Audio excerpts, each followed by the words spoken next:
La première des transformations, c'est que tout converge pour que demain, le foyer, le domicile devienne le lieu principal des soins et de l'accompagnement du patient. Nous avons aujourd'hui des traitements qui permettent de transformer des pathologies lourdes dont on décédait en pathologies chroniques, y compris des cancers.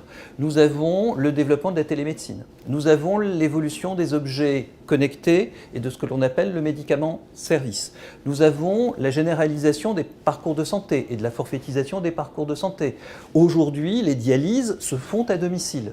Donc nous avons autour du domicile du citoyen et autour du patient une transformation profonde de la réorganisation de l'ensemble des systèmes de soins. Le deuxième des phénomènes important, c'est que là où nous avions une image et une réalité qui était celle de, à une pathologie, un traitement ou un ensemble de médicaments, nous avons deux changements majeurs, ce que nous appelons les médicaments qui guérissent, que l'on a vu effectivement dans le cadre de l'hépatite C. Et ce champ des médicaments qui guérissent va s'ouvrir évidemment à d'autres pathologies.